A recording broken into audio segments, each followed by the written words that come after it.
Welcome, everybody, to our episode 2 of our series Murder and Vengeance in the Middle Ages. When blood was spilled, medieval societies had a way to put a price on a life. This wasn't about cold money, it was about honor, justice, and restoring peace. Today, we'll look at how the Wergild system worked, from Lombard Italy to Frankish Gaul, and how money sometimes meant the difference between war and peace. In the laws of nearly all the so called barbarian peoples, compensation isn't just a footnote, it's a central pillar of civil life. Social harmony is possible because everyone knows the rules, and those rules often come down to one thing: how much a life is worth. Let's look at the Lombards. For example, in the 7th century, King Rotary ordered the ancient laws passed down orally for generations to be written down in Latin. This became the Edict of Rotary. One clause reads, "If three men among themselves conspire and one of them is killed, the killer must pay the man's worth." The Wergild.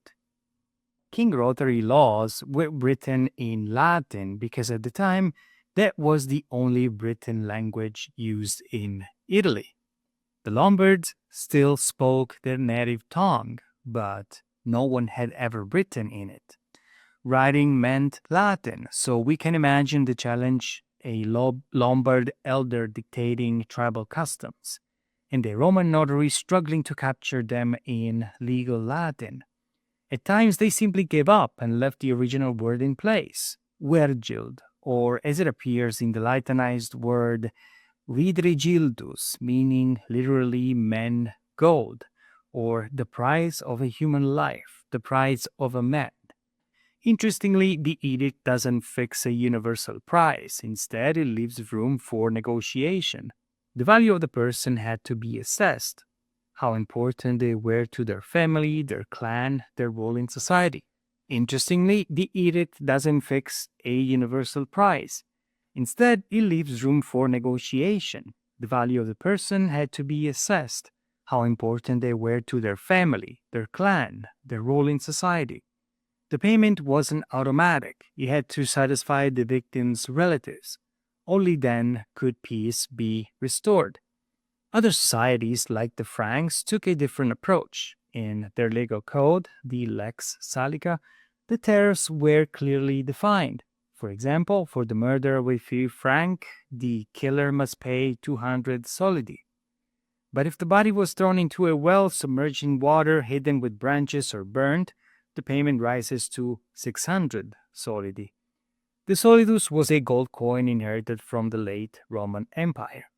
This tells us a lot about how they thought. Killing someone happens, but if you try to hide it, if you cover it up instead of stepping forward to make peace, that's far worse.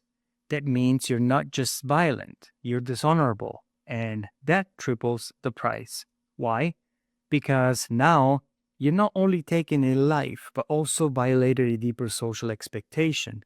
A proper burial mattered. To destroy a body or hide it in a well was an outrage. If you wanted forgiveness, you better be prepared to pay far more. In the Frankish kingdom, the base compensation, the Wergild, for killing a free Frank was set at 200 gold solidi. But not all Franks were equal. Some lives were valued more highly depending on the status and proximity to power. Take, for example, the king's most trusted man, his antrustiones.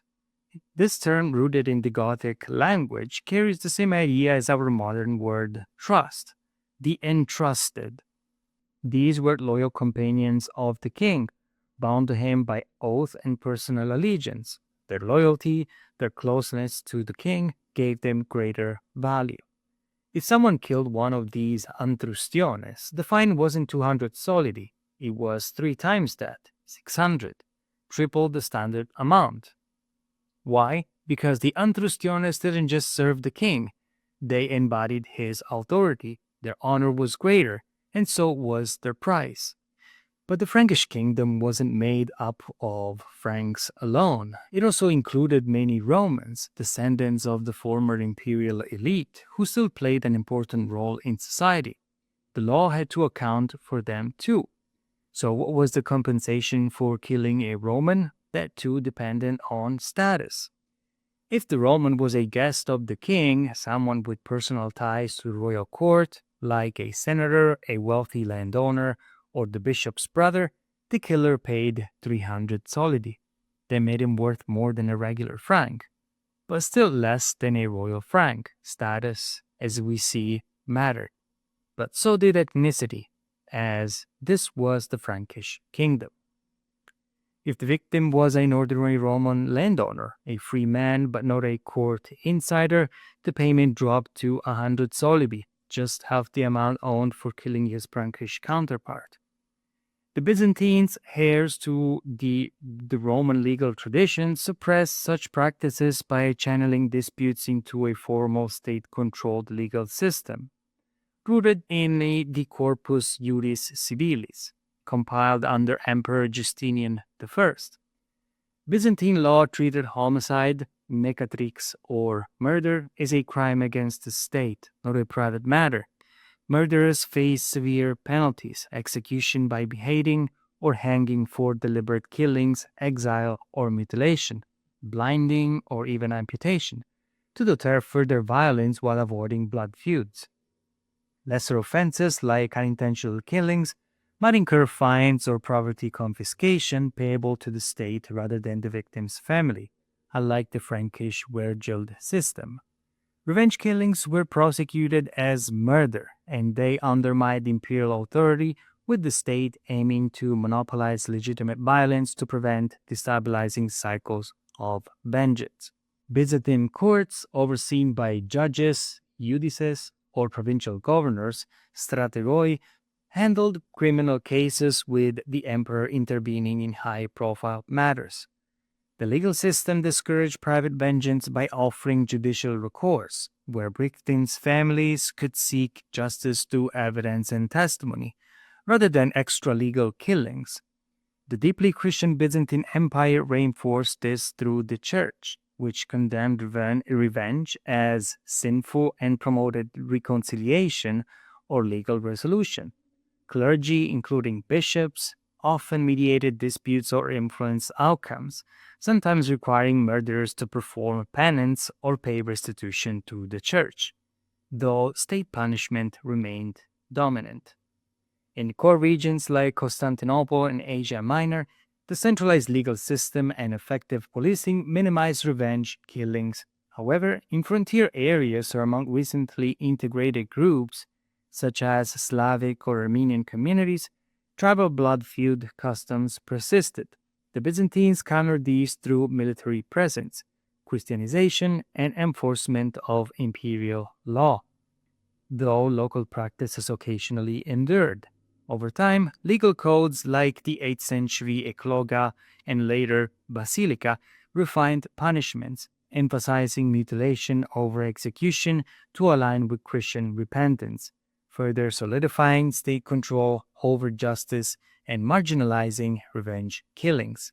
Going back to the Frankish world, Franks stood at the top. The value of life wasn't only measured in moral or human terms, it reflected one's role, loyalty, and identity within the social and political order. King Rotary leaves the valuation open, which is a different choice. We'll see later looking at stateless societies without a king like Viking Iceland, where the assembly of free men decides things. In that society, as we'll see, the valuation is free, negotiated between the parties with no imposed tariff. They trust in bargaining. The Lombards, who don't set a tariff for murder, believe it's better to precisely regulate not only murder but all types of violence, because any violence calls for revenge. If we want to avoid people taking revenge and instead accept compensation, nobody can force you. You can always have the right to revenge, then try to convince you to make peace instead. So King Rotary believes it's appropriate to have a very precise ironclad tariff. If during a sudden brawl someone strikes a free man, and causes a bruise or wound, they pay 3 solidi for 1 wound, 6 solidi for 2, 9 solidi for 3. But if it goes on longer, don't count the wounds anymore and settle it.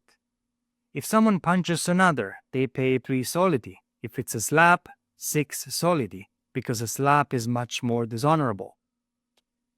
What we're talking about here is clearly honor. Honor means that being slapped is far more shameful, so my honor is only preserved if you who slapped me pay double compared to a punch. But so far we're talking about a brawl where everyone gives and takes blows, and then they settle the score and call it even.